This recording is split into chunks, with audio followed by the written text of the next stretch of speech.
Hey, everybody. Welcome to another episode of SO NWA, the podcast about serving others here in Northwest Arkansas. That's right, everybody. We're your hosts. I'm Enrique, and I'm here with my brother, Juan Carlos. We're both proud natives of Northwest Arkansas, and we've seen the community grow and change throughout the years. That's right.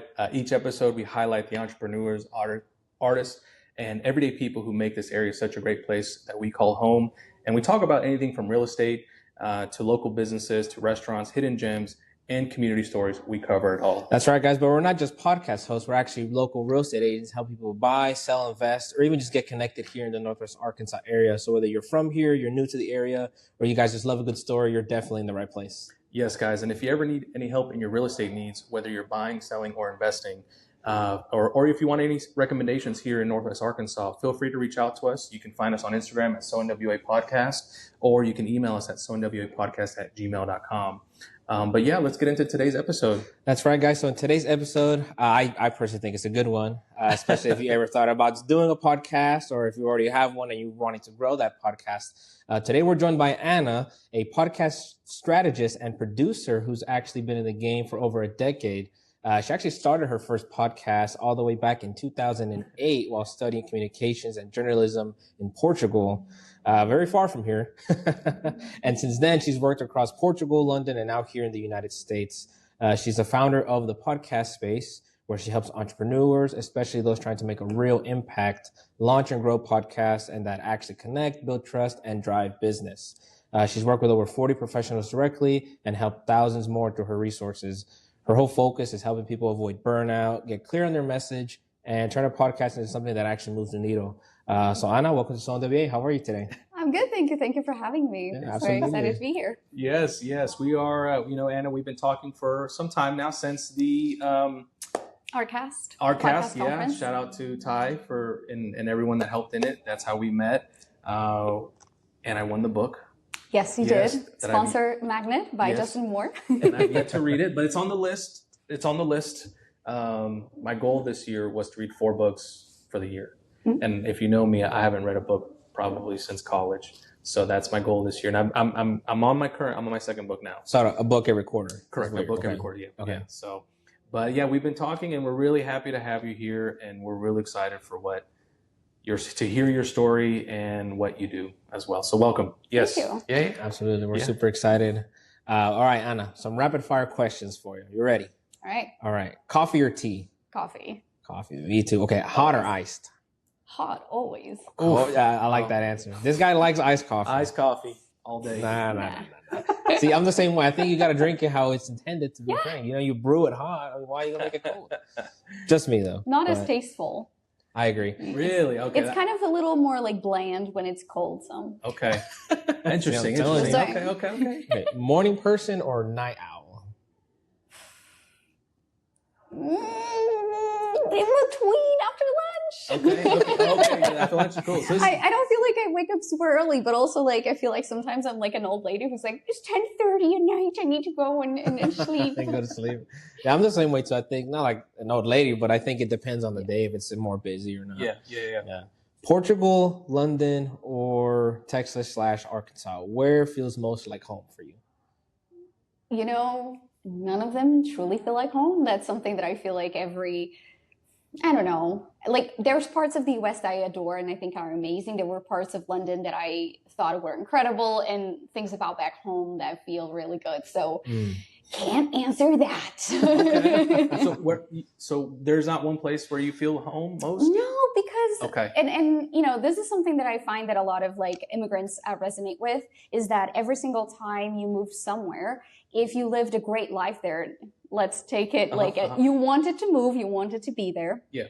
You will always have meaningful experiences that kind of paint a picture of that time in your life. So when I was in Portugal, it was like, all the way until I was 22. Then I moved to London. So it was like my 20s. I was like young and carefree and things. And then I moved to Texas, married, had a different, became then an entrepreneur. So I think that there were always like parts of it that I was like, oh man, like there's different things to each. That makes sense. It does. Yeah. It does. Yeah, you're going through different phases in your life, Yeah. right? So each place has maybe a different kind of feeling to it. Yeah, I think that's even like the thing about actually Northwest Arkansas. This is not rapid fire at all. It turns out to be that way. Yeah. Okay. So you're good. Like rapid fire, or is it? We'll have to add that. Yeah. That could be like the name of the segment. But I think that Northwest Arkansas, like, it has experienced such insane growth, and the transition from becoming like a smaller hub to just becoming the place to be in one of the biggest urban spots in the US, that it's like you don't need to really go anywhere because now people are coming to you. So you actually get to experience different phases of your region. So I think that's an interesting thing, though. Very true. Very true. Good. One thing people would be surprised to know about you. I mean, I always answer this differently. I'm a twin. You're a twin. Yeah. Okay. Very cool. Yeah, fraternal, non-identical. I always confuse the terms. Anyway, yes, she's way taller. Type A. I'm more like type B, creative genius. Messy genius. Oopsies. Sister. Yeah. That is so funny. Your go-to podcast you're listening to right now? Creator Science by Jay Klaus. It breaks down what it takes to be a successful creator that goes beyond the basics. Highly recommend. Jay was on my show. Super excited about that. Okay, very cool. Yeah, I love his podcast. Very good. We'll definitely have to check it out. If you weren't in podcasting, what would you be doing? I think something related to people. So maybe something that would be like events. At some point when I lived in London, I really loved working in coffee shops. And there's something to be said about welcoming people into your space, making them feel like they're part of like a little community. So definitely jobs that had to do with like building relationships in whatever capacity. And a real estate agent. I don't know. I love interior design, but like, I don't know. I have very strong positions about like homes and bad design. I don't think I would be able to be like, this is your dream house, y'all. Be like, picture it. A lot of vision. With the right amount of money, this could be your home. Yeah. That is funny. Audio or video podcast, which wins right now? Man, a video for discoverability, audio for portability. Okay. I think it's not one or the other. Okay. Kind of depends on Such a great answer. That's pretty good. Very good. Spotify or Apple Podcasts? Spotify, 100%. There you go. The user interface. Okay. I was going to say, give us a little more detail. Yeah. Why? Okay. You can like toggle between music and podcasts. Okay. And also something, like I talk a lot about this because of obviously it's my industry, but in terms of user behavior, I used to have Android most of my life, so I got used to Spotify a lot more. Yeah. Yeah. And then I moved into an Apple device, and then I was like, I can't get into the Apple Podcasts interface for some reason. Okay. And also on Spotify, people can leave comments. Leave a comment below, letting us know. There you go. That's way more interactive than Apple Podcasts. That's true. I would agree on that. Yeah, the only comment we've had was on Spotify. So well, there you go. Okay. Spotify on top. Okay. Very good. Good to know. In one sentence, what's the biggest mistake a new podcaster makes? So hard. Okay. So maybe big up the charts. I think not allowing themselves to have fun because they're trying to like follow a recipe from someone who just they love and like trying to follow that to a T. I think that would be, like not honoring the fact that they're starting. Before we started, we had record. We were talking about like the process of learning and adding a little more, like maybe starting audio and then moving into video and exploring that. Like I think that's really important. Yeah, they're a little bit too tough on themselves. Right. Very cool. Very good. One tool every podcaster should use. In whatever capacity, like just like any. Yeah, like in general, kind of like I guess. A specific tool that they can use that can help them.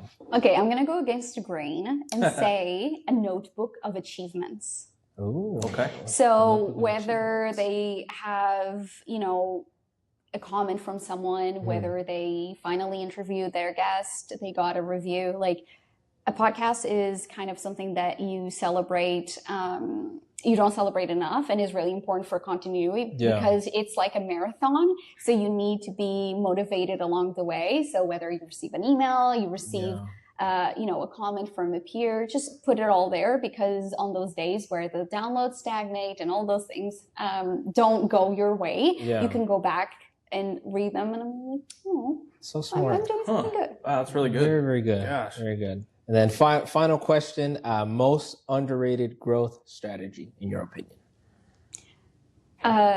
Most underrated. Well, I would say not actually talking about the things that you're an expert in. A lot of people will do shows and not focus on their expertise because they think that everybody knows what they're talking about because they're the expert in the thing.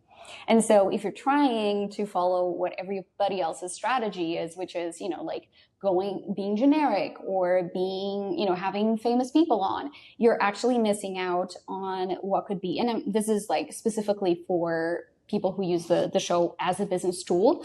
A lot of people think that because they're unconsciously competent at something. So they think if I know this is going to be obvious for everybody else. So why shouldn't I actually talk about it? Wow. Wow. That's really good. Very cool. Very cool. Yeah. Those are great answers. It helps us get to know you a little bit more, helps the audience get to know you as well. And so very fun. And warms up the guest to the interview. Yeah. That's a good icebreaker. I feel those are good icebreakers. Questions. Yeah, I use that at work. Do you actually? Do some rapid fire questions with the staff. That is funny. Yeah, that's good. I am glad to hear though that you agree that you need to drink your coffee hot. Yes. Yeah, I'm glad to hear that for sure. Yes, and my favorite coffee shop in town is Airship. Okay. That's where we met last time. Do you have a specific location that you like the most? I really like the one on 5th Street. That's the is that one like kind of near the square kind of or it's the one by Meteor by the Momentary. I know which one you're talking about. Like the vibes are immaculate. Like I'm a creative, I really feel like it's just kind of like chill vibes. People are always like doing something cool there. I like the one. My favorite is going to be the one in Bentonville, but the one that was the old Bentonville gas pump or something? The water, it was like the water. Is it on A Street? I think so, yes. Yeah. That's so nice. It's lovely. I like cycling there. Yes. Yeah. It's like it's all these houses. There used to be the Bentonville water facility office, something like that, and they turned it into the Airship Coffee. Oh, that's cool. Yeah. But that one, there's always a lot of families there, so I go with my son or we go family, and it's just feels nice. They have like that yellow. They painted the ceiling yellow, and so yellow / like golden light is really nice. Like it makes you feel like warm and fuzzy, and so versus blue light, and so I feel like that's something to be said about it, that space has gray light and the ceiling being yellow just always has this warmth about it. So. I feel like a lot of people associate that warmer light to kind of nostalgia in a way. I don't know if I'm mistaken now because, back then, I think most people would use those lights in their home back then as compared to now, I think. So when I see a light, I think of my childhood. True. That's just me. I don't know if... Yeah, for sure, everything used to be a little more... not the tungsten. What am I saying? The incandescent lights? Yes. So I think that's why. And then we got into LEDs, and the Kelvins are like way too blue for my liking. It's just like absolutely not. I soon I will be trying to go back to the yellow light at the house. Nice. Yeah, there's some studies coming out about LEDs and stuff, but But is this podcast going to suddenly be about interior design and trends in?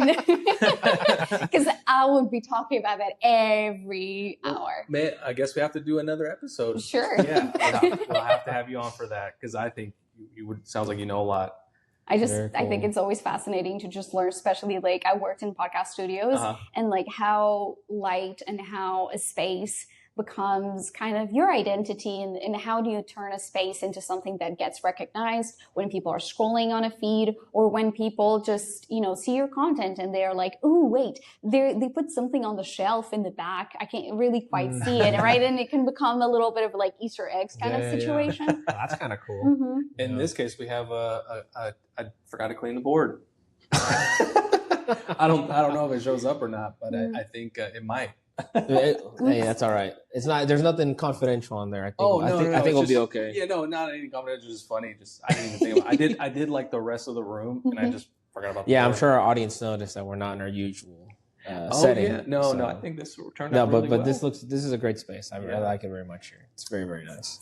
Anna, let's get into a little more about yourself and your story. Tell us a little bit about yourself and how you got here today. Yeah, what you do with your podcast and everything else. Wow. How much time do we have? I know. The shorter version. I'll give it like the very like condensed version. So I was always someone who really loved communication and being around people. I'm an extrovert. And so when it was time to pick what do you choose for college, I decided to go for communications and science of communications and journalism. So at the time, we actually started what would be kind of like online radio / kind of podcasts. And so that was like the interest that I was like, oh, this is really like, I like speaking and this is awesome. So I did an internship in radio and I was like, yep, I really like this. So I started interning there and I was like, yep, it's super important to have like a really good mentor when you're anywhere really. Because my mentor at the time, he was like, hey, I feel like you have too much energy to become kind of like a journalist reading the news or something that is a little more serious. So have you thought about like being on-air talent or maybe like a voiceover artist? And I was like, oh, interesting. And then that led me to starting radio and as like a professional career, moved back to my hometown, did a radio show in the afternoons. Still don't know how they were like, sure. Do you want to have a show from Monday through Friday in the afternoons? Go ahead. So that was pretty cool. Wow. What was it called? Megaphone. Okay. That was the name of the show. Okay. And so I would talk about like, kind of like what would be the news of the day and what was like something going on. This was in 2010, 2011. And so I just ran the show and it was pretty cool. And then at the time, a friend was like, hey, I got accepted in this illustration degree in London. Do you want to come with me? And we have like a girlfriend fun time in London. I was like, sure. So I found like a very quick radio course in London to just be like, okay, like let's learn about, the land of the BBC. What do they have to teach me about audio that I may not know? And so that moved into like a completely different chapter of my life. I started volunteering at local community radios. It's kind of different what we do here. And so that continued my path. I started working in cafes and then in a nonprofit, always doing podcasts, sometimes as a producer, sometimes as part of a collective. And then met my husband, moved to Dallas. And then it was really interesting because I started working in a PR firm that had a content distribution side. So basically they were like, hey, if you want to be in the news, we'll get you in the news, but do you want to have your own show? And so we grew the team from being 3 people all the way to, I think at some point we were like 12. And from, 1 studio to, I think when I left it was like 8 studios. So yeah, that was really cool. Wow, that is a lot. I like that. Yeah. So did you meet your husband in London? Yeah. Okay. Is he from the UK? He's French. He's French. Okay. Yeah. Very so, cool. Quite interesting that we met and it all worked out. And, when I was in Dallas, I just made a pause for you to be able to like interject because the story does not end there. Because we're in Northwest Arkansas. Right. So he got transferred from work from London to the US. Okay. And so I came along and I started working on that PR firm. And it was really cool because everyone on that firm was a former journalist. So everyone had the skill set to create good content, to teach and educate business owners. And then in 2020, I decided that, it was kind of like I hit a ceiling at the company.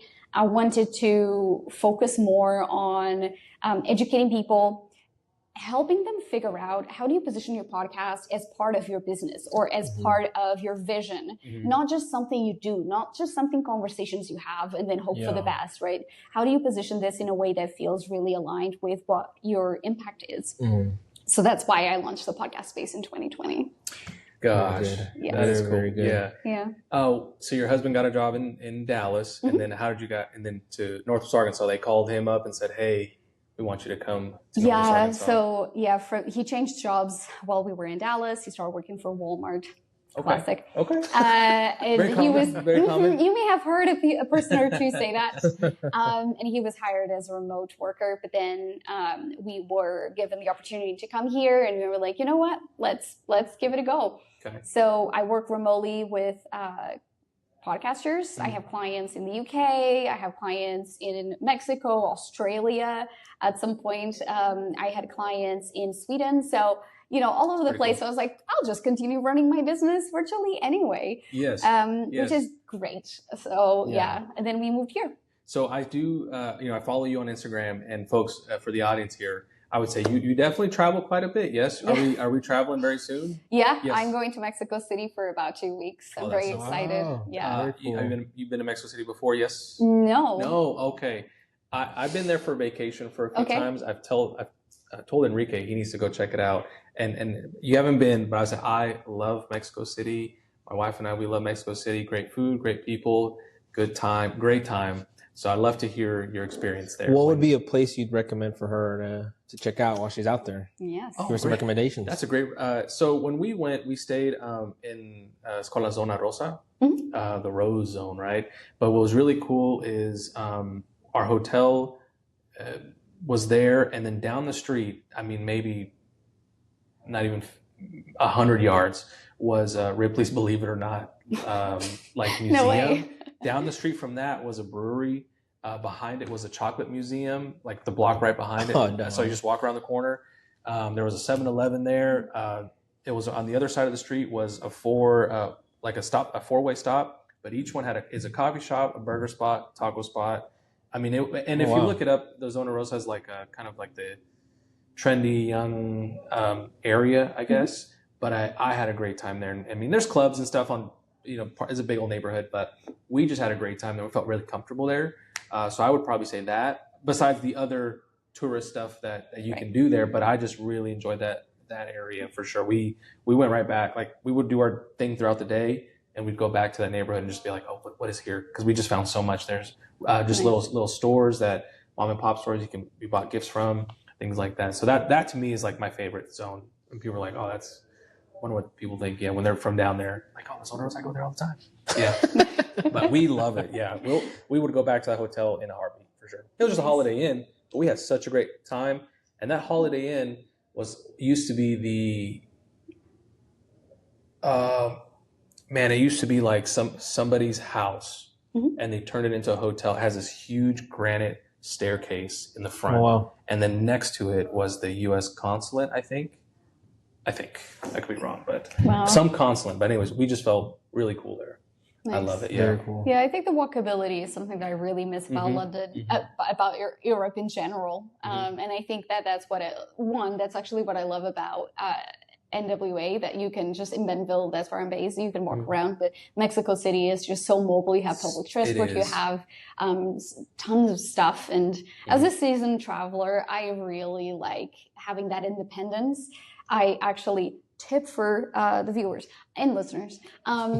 Don't take an Uber if you can, unless it's a dangerous place, but take the train or take a bus, because that is kind of like a way to get you in the mindset that you're actually there. Because when you're flying somewhere, your head is not really like into the zone yet. And I did this, the most recent time I've done it was when I was in Paris. And so I actually took the train all the way in.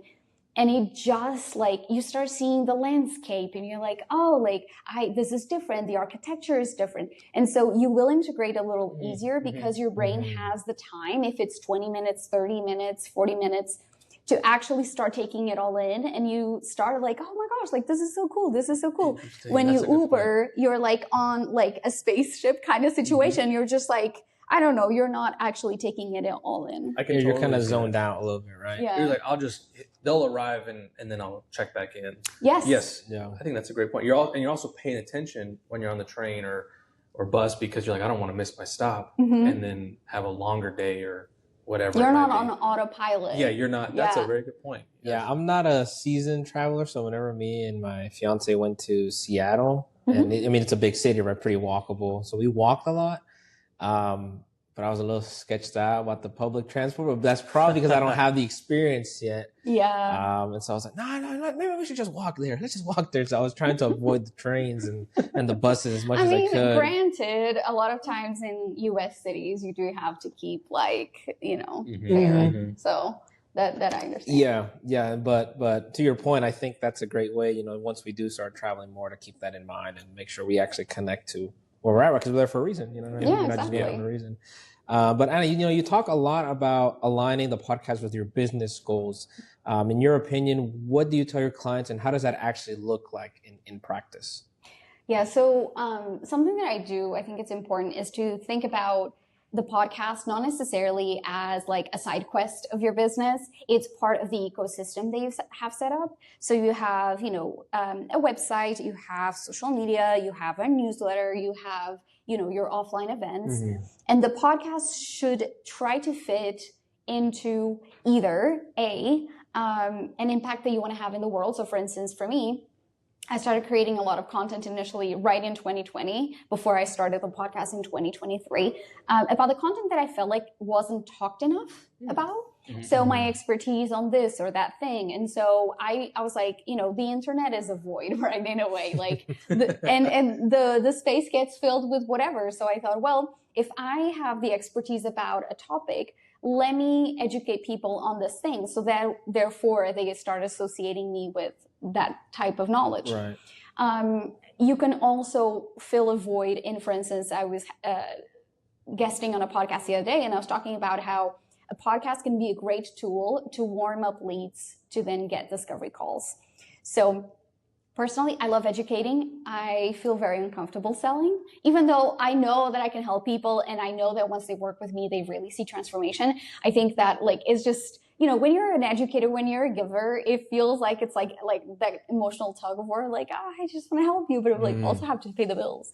So it's kind of like, do you have FAQs about things that your prospects always ask about? Yeah. Or do you want to be, for instance, how I use my podcast is to look at a topic and think, okay, let me give my audience or my clients the most accurate and in-depth information I can about this topic, so that when we meet, we actually just focus on things that are more specific to their needs. So if they say, how short should be my micro podcast? I'm like, well, I have a podcast episode about that. You're going to listen. That's homework. Okay. Let's focus on questions that you have, kind of that more one-to-one back and forth. For other people, it can be, for instance, building their confidence as a public speaker. So when I talk about your goals, if you want to be a public speaker in 2 years or in 3 years or whatever, and be a keynote speaker, a podcast is a great way to discover your voice, to get comfortable talking about in solo episodes about your thought leadership. Yeah. Great for networking. So if you're someone who struggles with networking, or at least the side of networking that sometimes feels very uncomfortable for a lot of people, you build such meaningful relationships on interviews. Yes. Right? So it can really be an element that helps you get to what you need, but you need to have the forethought to be, okay, what does this show need to do for me? Right?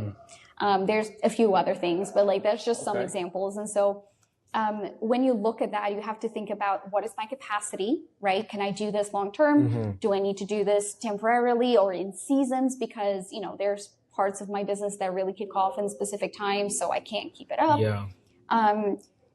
Do I need to meet more people? Am I new to an area? Then use a podcast to meet people, right? But if you're I want to get more comfortable with my thought leadership, or you're either an underrepresented community, or a woman, or someone who's I am very different in this sea of competitors, and being visible through a podcast really helps the people that I want to serve see me as an example of what's possible. And so I think that having that discernment, you're not doing this because either everybody else is doing it or because it's the cool thing or you want to be famous, is really having a really clear strategy on how soon are we getting results and what do we want this to do for us. Yeah, very good. Wow. You really laid out such great information. It sounds like you've thought of exactly how to get a podcast from here to there, from A to B. what would listeners expect, or tell us like an episode in your podcast of what we would get from like information wise? Yes. So I always focus on three things: metrics, mindset, and marketing. So every single part of a podcast has these three elements. You can't, create a great podcast episode if you're not willing to dive deep into your expertise. For instance, if you're talking surface level, a friend of mine said this and I thought it was so good. She said, your podcast is like a test drive for a car. If someone says this car is great, but they won't let you do a test drive, you're like, is it a great car really? So if you only talk surface level stuff and you actually don't give client examples, if you don't just explain how you build that knowledge into getting a specific skill set or whatever, how can I, the consumer, think that you're the right person to help me if I cannot see what you actually know? Wow, yes. So I thought that was a really good thing. So I like helping people understand. So everything that I talk about is my experience, but also looking through it like an ethical, kind of, strategic, metrics-driven decision, but also like a lot of joy and experimentation. Again, Jay Klaus, the creator of the podcast Creator Science, he talks about these experimentality. So the mentality of experimentation. And so if you're not playing around, the podcast can become very quickly very stale. And so if you're bored, your audience will be bored. So it's important to think about that. Okay. That's important for strategy. Okay. Do you think those factors play into how some podcasts maybe stay stagnant and don't grow as compared to when others maybe they are implementing that and they are seeing pretty exponential growth? Yeah, I think, again, in podcasting, you can rarely, if I normally focus on supporting podcasters on organic growth, and so not necessarily exponential. Normally the exponential is driven by external factors. So for instance, a topic that you talked about was in the news cycle, and therefore people found the topic because your podcast was optimized in titles and descriptions and people found it. You were maybe a guest on someone else's podcast and you had like an influx of people coming through, or an event, or you went viral on social media or whatever. I see. Or you're running ads to your podcast. Most times the success that I find is because people are actually very in tune with what they offer and what's in it for the audience. So I find that a lot of people get really lost in that scarcity mindset, like, oh, I don't have the great camera. I don't have 20 million people listening to my show, right? And then a lot of people really get stuck on that. This is not enough. And normally what I say is like, if you can't appreciate 200 people listening to your podcast, do you think you deserve 200 million? Interesting. So like the totally. The fake it until you make it, I absolutely despised and created a podcast episode about that. I don't like that expression because it removes the value of you actually doing, because the fake it, there's nothing fake about what you're doing. You're doing the thing. You may not believe that you're doing, but in reality, you're taking the steps necessarily to make it. So I normally say, do it until you make it kind of situation. Yeah, kind of rephrasing that a little bit. Yeah, because it really removes the value of just the courage that it takes to say, okay, I may not believe that I can do this, but I am doing it, right? And so I think it's something that podcasters get really hung up, oh, I don't have this, I don't have that, I don't have that. And it's just do it. We live in a great time where you don't need to be in the media. You don't need to be, nerded out into tech to have a show. Y'all are doing a show and it's great. It reminds me of when we talked and then we recorded 2 weeks later. You know what I mean? Yeah, we were just kind of we went off for coffee and he was like, yeah, I'm doing this podcast and I think you'd be a great co-host if you want to join me on the journey. And I was like, yeah, dude, let's do it. And so 2 weeks passed and then we actually ended up doing 2 recordings. We did, yes.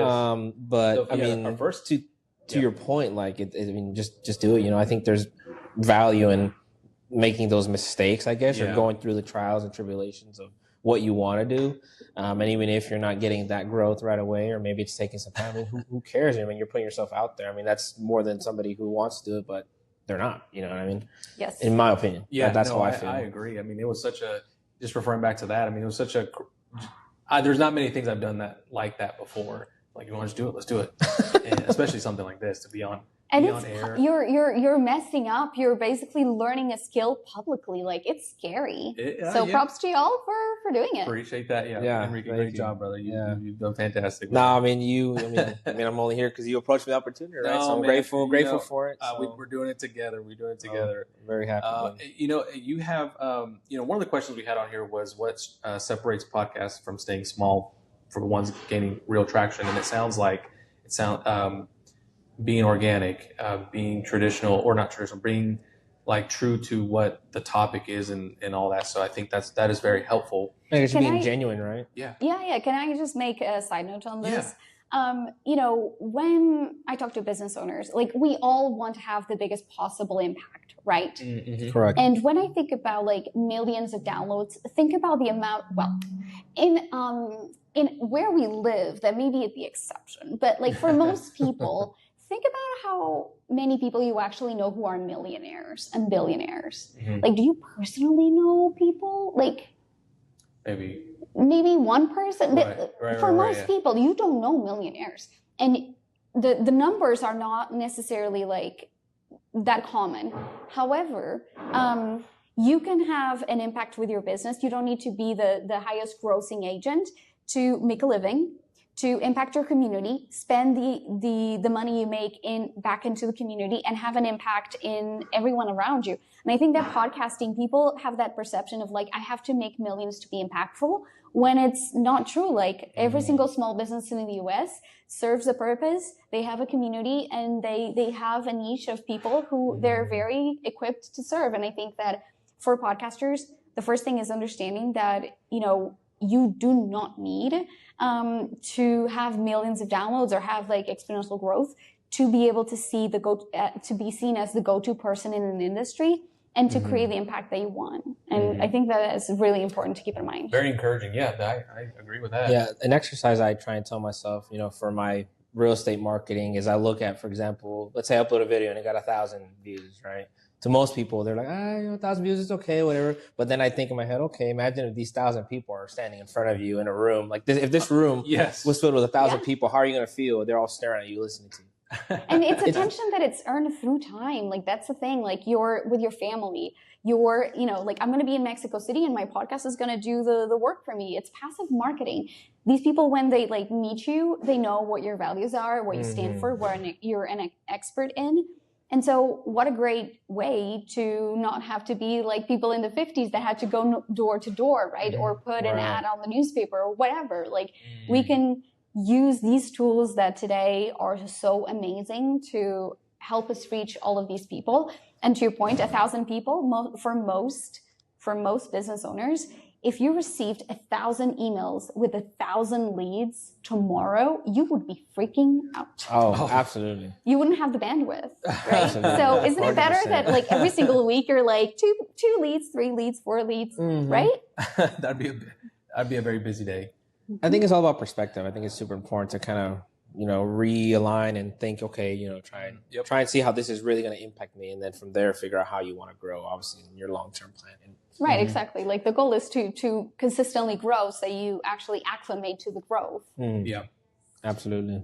This question ties into the growth. What are some systems or habits that you recommend so people stay consistent without burning out? I think it's very important that, because podcasting is such a long-term, it's a project that takes time, that one, you set up medium-term goals and long-term goals. And so, don't put yourself on a level that it's like only 3 years from now will you see results and know if you succeeded or not. Right? I see. It's kind of like when you get in the car and you go on a road trip, you don't have gas all the way to the end, probably if it's a long road trip. Yeah. So you have to make those pit stops to get gas, to, stretch your legs, to eat something, whatever. Same thing for a podcaster. You need to have, like, for instance, a goal that I can have, actually, some of the goals that I had for my business was to guest on specific podcasts. So I know that, I know within the next 3 months, I want to pitch to be on those bigger shows. But my goal is to get that conversation started. Whether that happens right away or not, it kind of like, it's okay for me, because sometimes some things need to be adjusted. And it's the same thing for podcast goals. You may approach someone who is very well connected, and the fact that you're actually sending that first email and say on top of that is going to help you see the growth, because maybe they don't say yes now, but maybe you go and attend one of their meetings. So then you become a client, and then you're working toward that goal, and you can see what you need to do in order to make that happen, or either be persistent or ask for a personal introduction. Maybe that's what will get you there. So I like having big, audacious goals, but also very practical goals that help you, kind of like those milestones that you like cross-check, woohoo, and then you move on to the next thing, right? Because I think, again, depends what kind of person you are. Some people get really discouraged when they don't start hitting those goals. So give yourself a quick hit of dopamine. So maybe it's like, hey, recording 3 podcast episodes in the coming, quarter, for me sounds like it's like my next goal.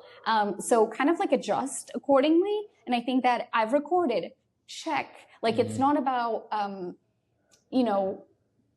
how that episode will perform, but what is that process? Is it actually telling yourself, I think that, interviewing 3 people in my community will help me get more acquainted to the influencers. And so my goal is kind of long-term, but the immediate goal is to actually have those interviews recorded.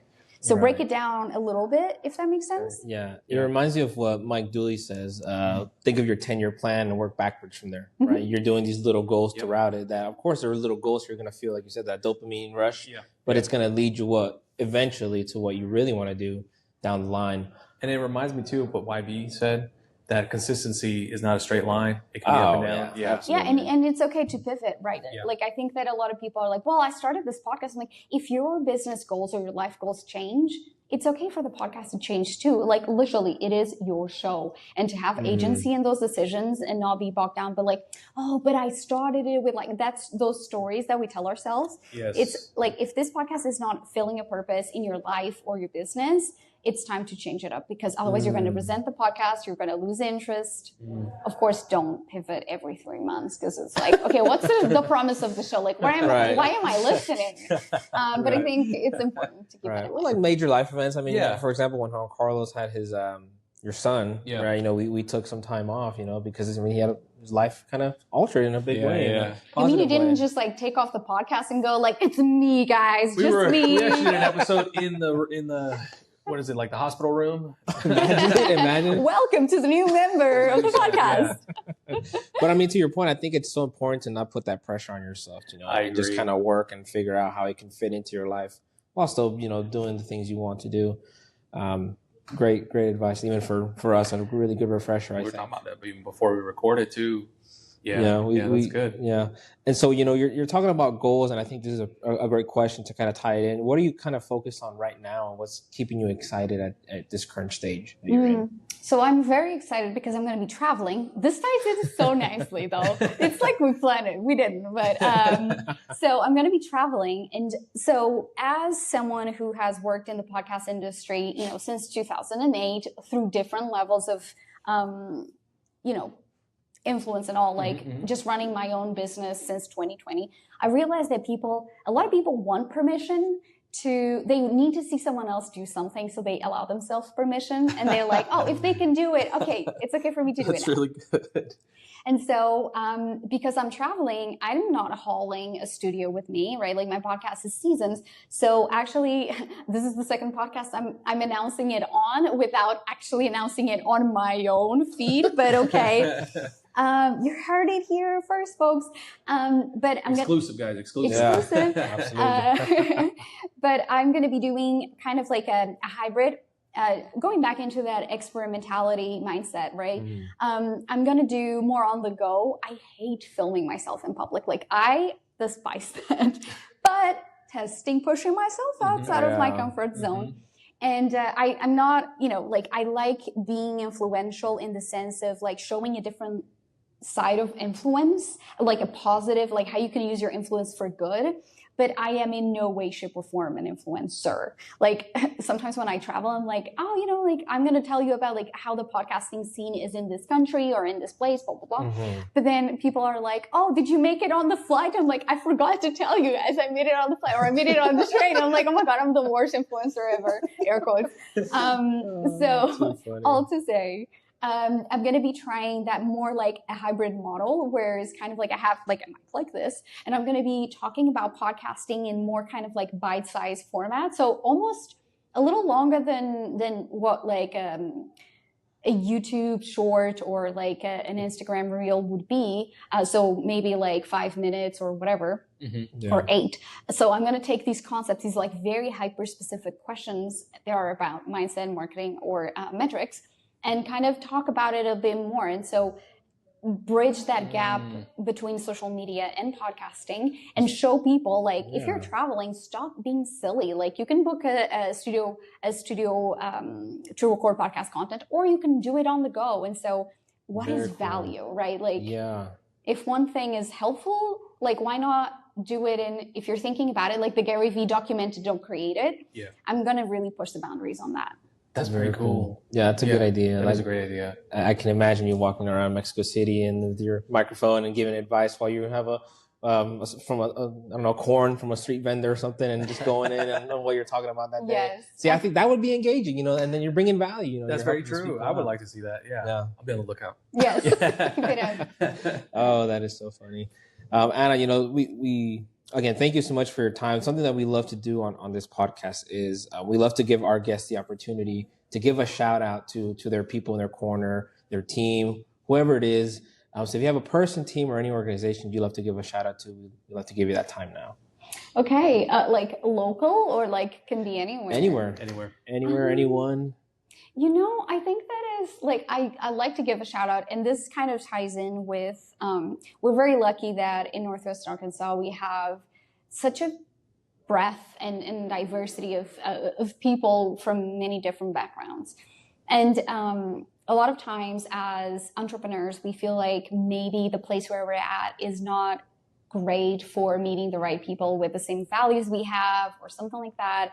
And so I would like to give a shout out to the internet. I'm joking. No, all of my peers as an entrepreneur, I have my core group of podcast peers, and we're always there for one another. And I think that is super important. So a shout out to my friends Simona and Yesenia, like they're fellow podcast experts, and they've been there for me whenever I needed to brainstorm something. And I think that like that in itself, like, thank you, the World Wide Web, for connecting people. My friend Simona lives in Toronto. My friend Yesenia lives in Raleigh, North Carolina. So, you know, it gets us to connect. That's how it is. Pen pals. Pen pals. Pen pals, yeah. You know, YB said, and that was a good one. He said, shout out to all of Northwest Arkansas. Yeah. Easy. Just easy umbrella. An umbrella for everybody. For sure. Yeah, for sure. Absolutely. Now, as you know, Anna, the name of our podcast is what? SO NWA. So we love to highlight Northwest Arkansas. We're big advocates of our community here. So to your personal experience, are there any parks or trails or any, outdoor spots that maybe you would recommend for somebody to get maybe that full, Arkansas experience? Yeah, I think honestly, the trail that runs from Crystal Bridges to town, and then just kind of going around that area. That was very nice. It's just, and I love, pollinators and landscaping. And so just like botanics in general. And so that area is just so beautiful. It is. Compton Gardens. Yep. It's so beautiful to go there in the spring and just see all of the, like, you see deer, like we see deer all the time on the trails. And that's such a cool experience. And especially for young kids, sometimes they can't experience. And that's something that I noticed when I moved from Dallas to Northwest Arkansas, is that people don't necessarily, they love their lawns, but they don't really invest a lot in pollinator plants or like native plants that allow for birds. Like, for instance, I planted a lot of zinnias last year, and the amount of hummingbirds that would come to our window was insane. And so That's pretty cool. Yeah, and it's just kind of like it's better for the environment because they actually bring a lot of birds and pollinator, and they actually don't need to be watered as frequently, especially if they're native. And that area of the museum is filled with those. So you can get a lot of inspiration, but you also start understanding what are the native species of Northwest Arkansas that I could maybe replicate back in my house. So is that like would you say a favorite plant of yours, or do you have others that you also enjoy? I don't know. I really love I don't know. Like so many. Like I am the chaotic gardener. I'm like. Do you have a bunch of plants in your home? Oh yeah, I'm a gardener. Like I never coming from Texas to here, I was like, oh my god, like cucumbers the size of like babies. I was holding them, and I would be like green beans galore because Northwest Arkansas is way more humid, and the temperatures don't get that high. So my former neighbor was like, oh my god, I miss you so much. Look at my rickety tomato plants. So they were like all poor plant tomato, like dry, crispy. And I'm like, look at my bounty. And I'm just like, look, my plants are super green. So yeah. Too funny. I need to get into that. I do need to get into getting a garden at home. My dad likes gardening a lot. Dude, it's so good for your mental health. Yeah, he's so proud anytime he gets like a nice cucumber. He's like, mira, hijo. Look at this cucumber. Mira este pepino. And it's so much tastier. Like, you know. Yeah. They like pepinos, they don't really like have much flavor, but like the tomatoes, for instance, you're like tasting them like, oh my gosh, this literally came from my garden. Or strawberries. I was so impressed with my capacity to grow strawberries. I'm like, all right. And I was like, look to my husband, look, dessert. And it's like 4 small strawberries. I'm like, well, it's not that we could, feed ourselves, but I mean, they were so good. Yeah, they're not like injected with a bunch of hormones to make them like 4x the size, right? So they probably taste a little better. Seriously, yeah. Yeah, for sure. That is too funny. Too funny. Anna, tell us one of your favorite go-to spots, restaurant, and you mentioned a coffee shop earlier, so scratch that one. Maybe bar, brewery, anything that you would maybe go to you and your husband or your family. I love going to the Meteor. Okay. It is such a cool spot. Like the vibe is immaculate. They also have Portuguese green wine, which not a lot of places carry. Okay. It's very light and fruity. Just like the vibes, like every employee there is like super nice. The music is great. Their Wi-Fi signal is not great, but the food is amazing. Do you know what their speed is at Meteor? Okay. I started since doing the podcast. I now do tests. I'll start doing test speeds like wherever I go to see how it is. Iron Horse is pretty good. Iron Horse is good. They're like at 500. Oh yeah, 500 up and down. I'll have to see what. Iron Horse? In Rogers. Yeah. Rogers, downtown Rogers. Okay. Next to the rail, or very very close. Actually, it is next to. Isn't the it rail. right? Yeah, it's right next to it. Literally, yeah. The rail pizza, so close to Onyx. Maybe a podcast episode where you literally just go, like, if you like working from these coffee shops, these are the spots I recommend. We did one. Yeah. We did a podcast recording in Onyx with the Hanger Peddler. Only audio because we couldn't figure out the video at the time, but I think we'll have to visit that back. I think it's time for a redo, improved episode. Yes. Very cool. Very cool. Is there a community event or activity that's maybe during certain periods of time here in Northwest Arkansas do you think visitors should probably check out while they're still here? I think the farmers markets are always like very nice. Yeah, those farmers markets hit hard. Yeah, they're going to start up soon, aren't they? Right now? I think so. Yeah. I think it's this week. This week? This week or next week, but very, very close. Yes. I think so. I thought you were going to say kind of like the people should check out, which I'm going to plug, which is the Craft Nights at Hillfolk. That is a shop on 8th Street. They're going to be taken over by the yarn lady. I don't remember her name. But yeah, like community craft night once a month. I think it's so great. Like even though I just learn how to knit and crochet and embroider, it's such a great just thing. Like you engage with other people, you get to meet other folks, and you're just kind of like just doing nice things. I didn't know that was going on. Yes. That's very cool. It's over there by 8th Street. Is it restricted, like a certain age group, or is it open to No, families as well? Yeah, you can bring your like youngsters. Nice. It's Very kind of cool. more intimate, so I'd say, it's not like a 30 people thing. It's more Right. like a 10 to 15 tops. But it's just such a nice thing. And I always told myself when I was in Dallas, I want to go to a craft night. And then moved here and look at me doing it. What can you be doing in those craft nights? You literally bring whatever. They sell kits, which honestly very cool. But you can bring your own thing. Like sometimes people mend their clothes. Other times people, they come over and they bring a sewing machine, which is, like one of the most extreme cases. But you can do so many things. Like I've knitted, a friend of mine watercolored. Okay. So just literally bring whatever craft or get one there. They have like some really easy ones. And the benefit is like they actually help you learn while you're like doing the thing. Like punch needle. Yeah. Very cool. Nice little date night for you and the wife. Yeah. Take my son over there. Very cool. Yeah. Anna, well, thank you again so much for your time. We're super grateful that you took time out of your day. And it's hard to get scheduling on, so we're very grateful for your time. Real quick, towards the end of our podcast, there's something that we like to do. Each guest will leave a question for our next guest. So our previous guest was Yair Benitez, the barber I told you about, who him and his business partner have the 3. He left a question for you, and his question is, if you could have ventured out to another business, what would it be? And if you did venture out, would you go back to your previous business, which in this case is podcasting? I think I would do something like garden related.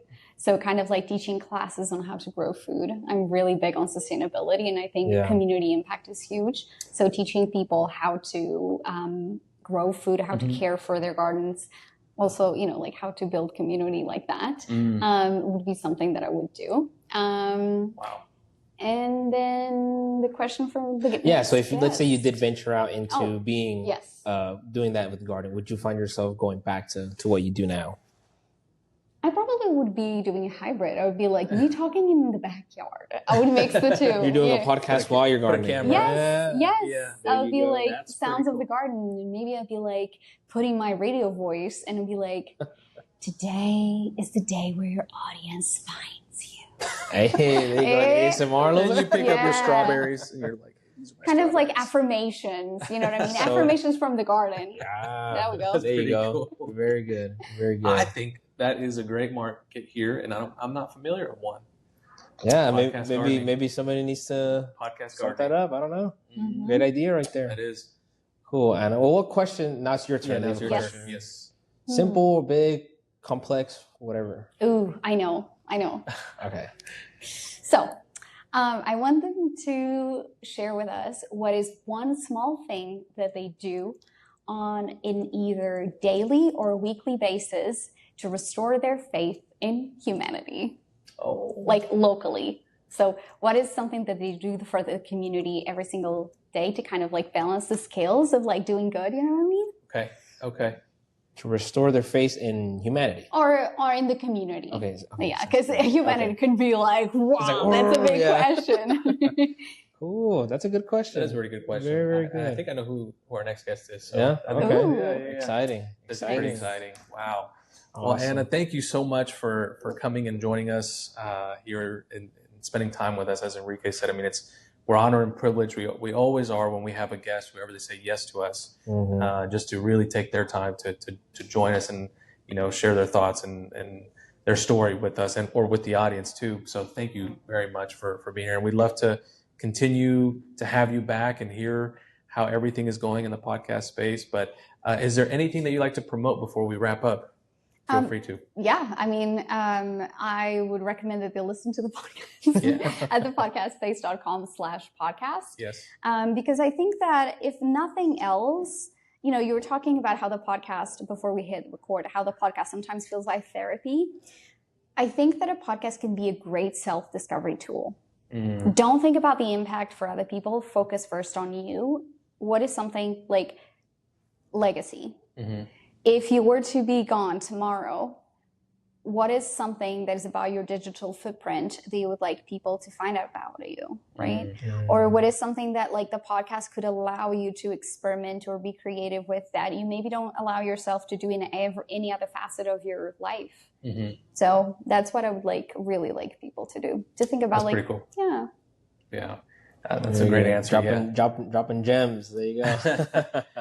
Man, awesome. Well, and again, thank you so much. We're very grateful again. Folks, thank you all for tuning in. As always, you can always find our guest information on our Instagram at SO NWA podcast on Instagram. And if you ever have any recommendations, you can always send us an email, or if you need any real estate help, you can always email us as well at SONWA podcast@gmail.com. But thank you for tuning in, and we'll catch you on the next episode. Thanks, everyone. Yeah, thank you.